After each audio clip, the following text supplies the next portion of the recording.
So some of you might remember about 2 months ago, we said we were going to do a live stream and we were going to review your songs if you sent them as. And then we did the first live stream, and we didn't do it. And then last week, we did a live stream, and we didn't do it. So we're making a series about it.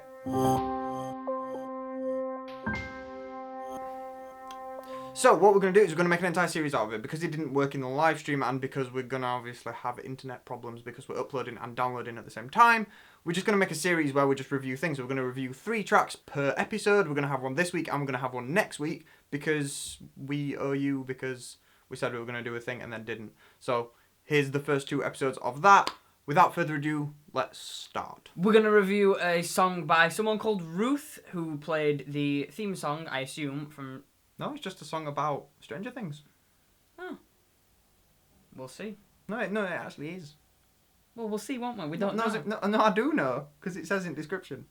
This is my original song. This is an original song about... I didn't know that. This is an original song about a TV show. Yeah. That's really cool. Well, we'll see. Am I out to play it now? This isn't right. This all feels wrong. Don't know how to fix it. We don't have much time, but now that it's gone, we know we have to fix it. Something weird is going on. These stranger things, they don't belong. We follow the lights to bring you.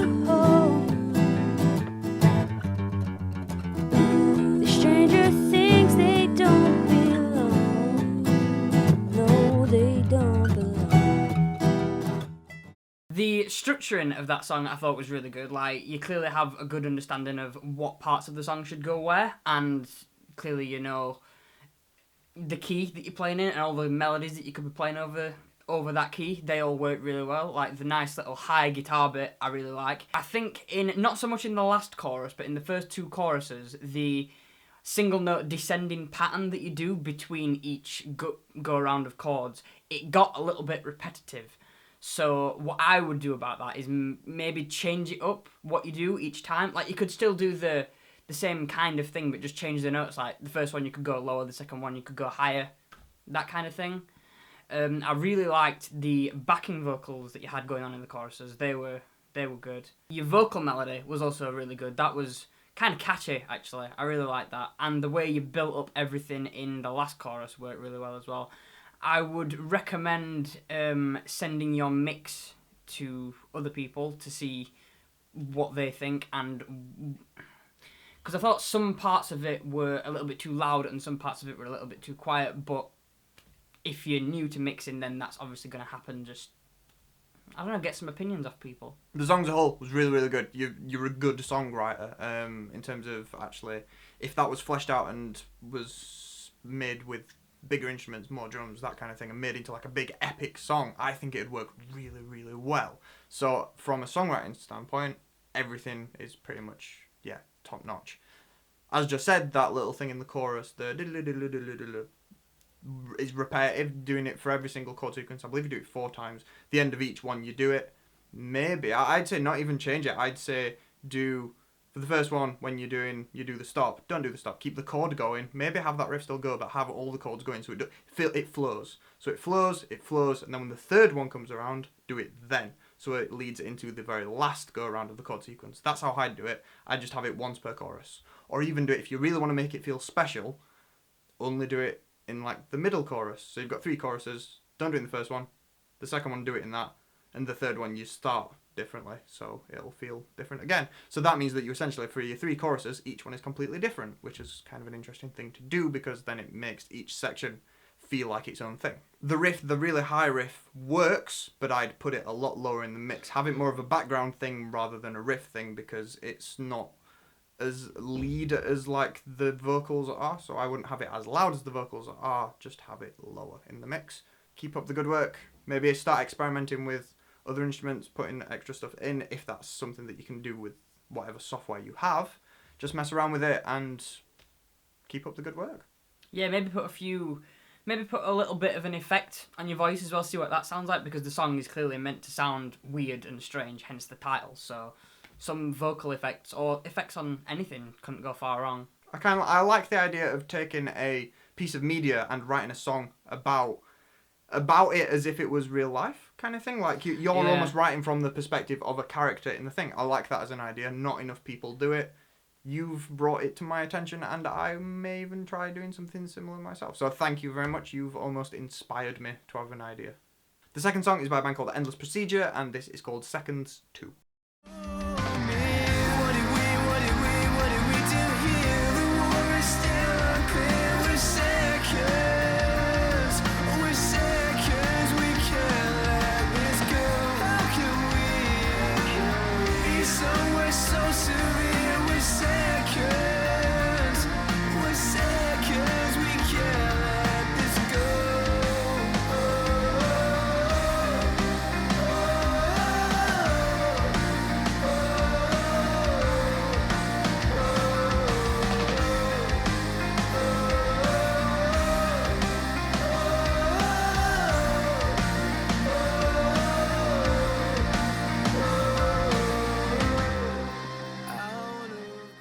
That was very good. Very, very good, actually, I'd say. Would you agree that that's very good? I would.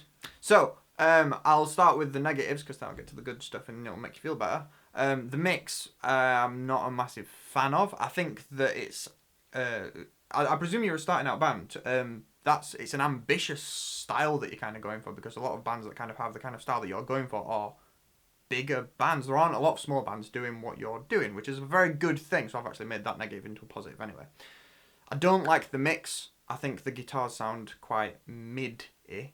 It could, like for choruses and the bigger bits, sound a bit more impactful by changing the guitar tone a little bit. It sounds a bit too saturated and over-distorted, and it could feel bigger. The good side of stuff is I like the feel that you've got. The entire song itself is a really well-composed, good song. The easing with the intro kind of thing with the piano, I like. I wish on the end, the piano bit at the end, I wish they'd put maybe some vocals over it and maybe made it a little bit longer and actually had it like a proper outro rather than kind of just... It feels like the piano bit's been put on the end because it's on the beginning rather than actually like evolving it into its own little section. I'd have liked that. I liked the fact that the bridge was quite long. You had almost like 3 different sections in the bridge. That's good, because if you'd have gone with verse, chorus, bridge, chorus, and made the bridge like as small as a bridge normally is, it probably wouldn't have felt as big of a song as it is. Like all that. Vocally, I think maybe there's some bits where it felt passionate, but it needed maybe a bit more oomph, maybe a bit of gritty gravel in your voice when you're doing the bigger notes. Maybe it'd have sounded kind of cool. I like it. Good job. It's a very good song. It was very well written. You clearly know your way around the song structure and everything. I liked the fact that you managed to combine the piano sound and the rock band sound essentially into something that worked. A lot of people try it and it doesn't work when they do it, but that seemed to work really well. I think it was the tone of the piano personally. It was just a really good song. Like the bridge was awesome. Like you had all the different sections in the bridge that built up to the last chorus and the bit at the end. I did think that as Lenny said, the guitar tone left something to be desired. I think that the fact that it sounds very similar all the way through, despite the fact that you're playing different things, the physical sound of the guitar, it takes away some of the power from some of the bits that I think could have been a bit more impactful, like your choruses and maybe a bit in the bridge could have been a bit heavier, and I think you could achieve that by mixing up your guitar sound for different parts of the song. It's also just worth saying, just while I remember, for the bits that you want to sound really big, try distortion on bass. That sounds really cool. I did think the vocal line that you had in the verses got a little bit repetitive after a while, but I think it was only a little tiny bit, so I think I'll be fine with that. And I would recommend experimenting with more vocal tracks, like adding... Like I think you had a few harmonies going off in there. I would recommend some other backing vocals, like maybe a call and response kind of thing, like a counter melody, or just something else going on that could flesh out a bit. But all in all, yeah, it was really good. And if you are indeed a starting out band, then bloody well done. Yeah. I'm interested to see what you do next. When you do another track, send us it through, please. The last song that we are going to review in this episode of the reviews is Sold My Soul to Rock and Roll by Guy Dempsey. I sold my soul to rock and roll. That really increased the death toll. Sold my soul to rock and roll. Gonna have to dig you up a grave hole.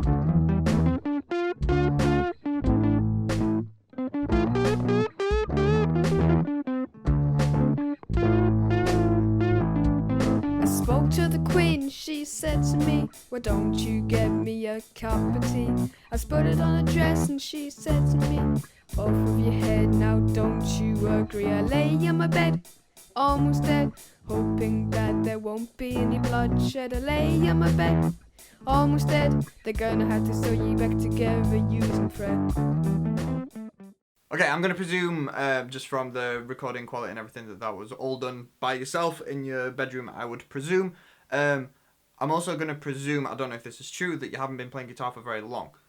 There is something that I want to recommend that you do which will massively improve the quality of the stuff that you're doing, and it is to do with timing. Everything that you had in there, I believe the drums were sampled drums. They were like perfectly on the beat, and I think that they would be MIDI. I also think that you recorded this, and I think you recorded the acoustic guitar, and I think it's acoustic guitar, it might just be an electric guitar, but without any distortion on. Is it electric guitar without just... The guitar and the vocals, I'm going to say that I think you did them just to the click. I want you to practice performing with the click. Because you were doing... so you've got like the click going like... And you were kind of just like going behind, you go like... Show my soul to rock and roll. And you kind of like taper and then come back in. You're like going behind, try and get it so that you're singing on the beat every single time you are in time. And you really like just practicing to a click and making sure that you are in time with the thing will make it a thing, because you're doing that. Sold My Soul to Rock and Roll, that's in time. And the thing about increasing the death toll, the death toll bit was really out of time because you were lagging behind and then you had to quickly come back in. Practicing to a click and making sure that you are constantly trying to be in time will solve that. You also had the same problem when you were playing guitar. It slightly went out of time. If you've ever heard anyone say that felt a bit sloppy, that's what that is. First of all, I actually really like the riff that you had going on there. I thought it was quite catchy, to be honest.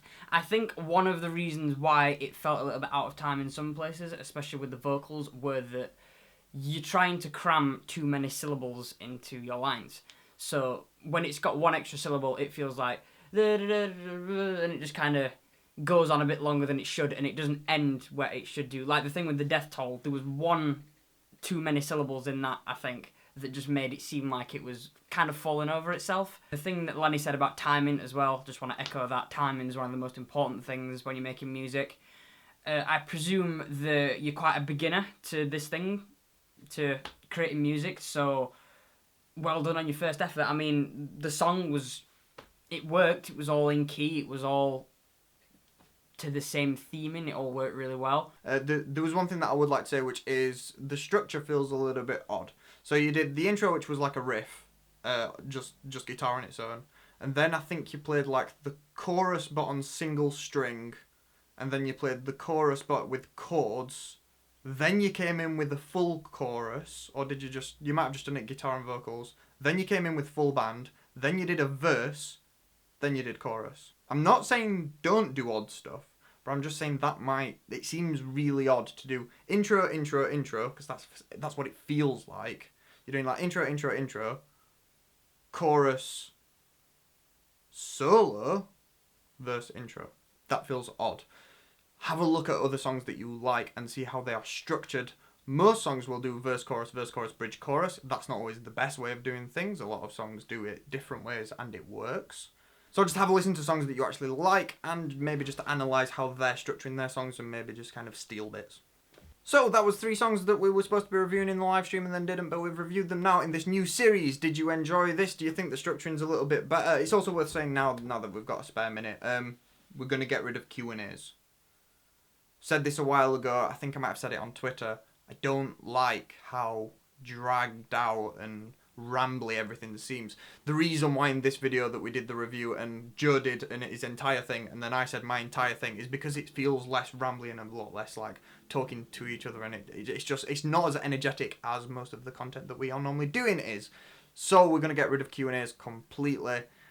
if you want to send us questions, we will still answer them, and they may get featured in videos, but in other styles to what we would normally do a Q&A. So this review series is essentially replacing Q&As. If you want your songs reviewed, send it to the email that is at there. Hope you enjoyed this video. See you next week when we do the same one again, but with different songs.